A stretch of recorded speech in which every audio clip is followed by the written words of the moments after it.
This is Beyond a Reasonable Doubt with your hosts, Mark Garrigus and Gary Smith.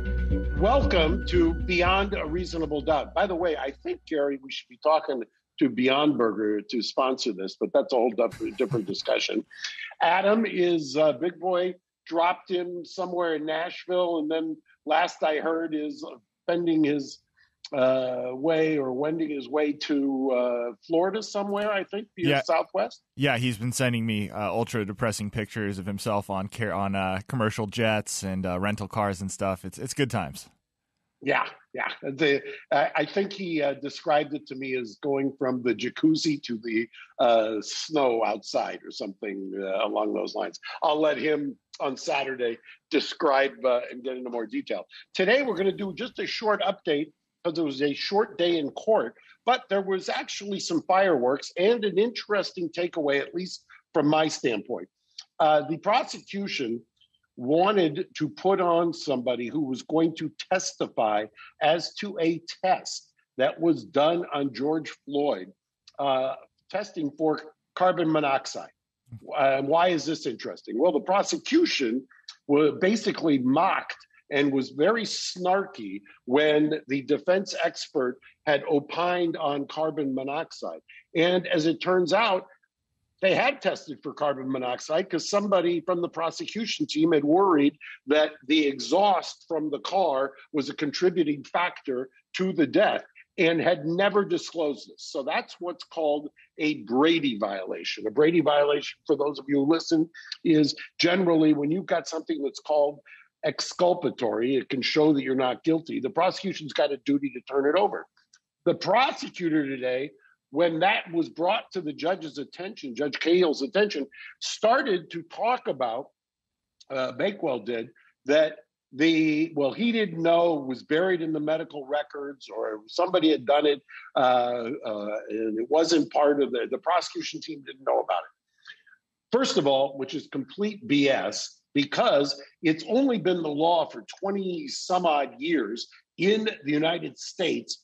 There's a case, Kyles v. Whitley, and specifically in California, there's a California Supreme Court case, In re Brown, that says the prosecutor can't hide behind this. I didn't know it was my agency who did it. The prosecutor is liable for his team, and his team includes the people who are doing the testing on that they're going to then use. And clearly this was.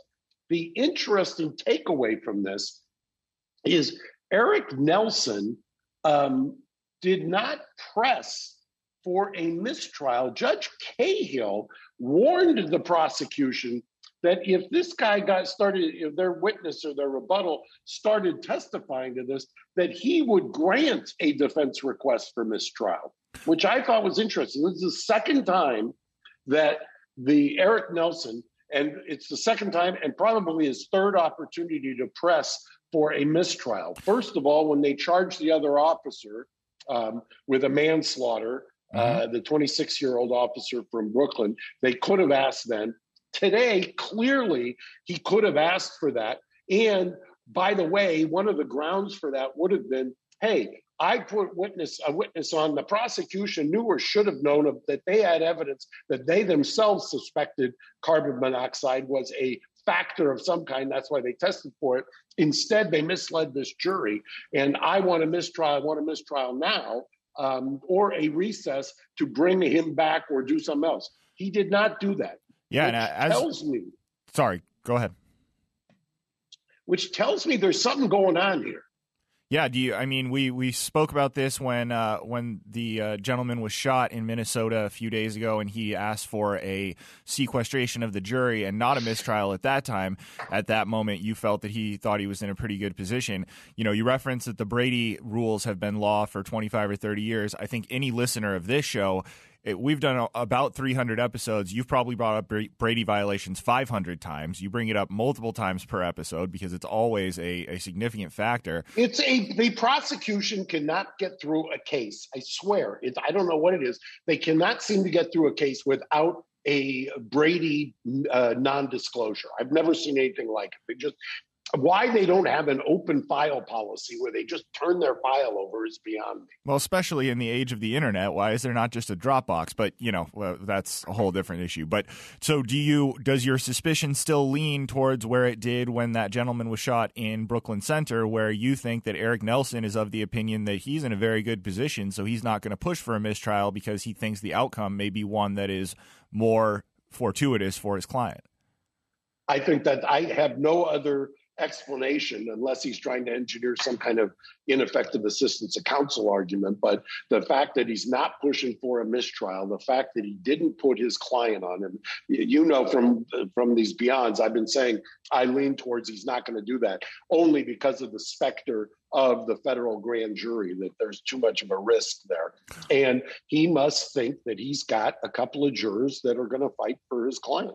Well, for anyone who hasn't been following that closely and is maybe getting all of their news from these Beyond Reasonable Doubts and our full-length shows, that we have one dropping on Saturday that we'll be recording tomorrow, the defense has rested and the jury has been dismissed until Monday. So there's unlikely to be any big news between now and Saturday. We will do a longer episode with more in-depth analysis with our own Adam Carolla joining us, and less of me, hopefully. So that will be good on Saturday.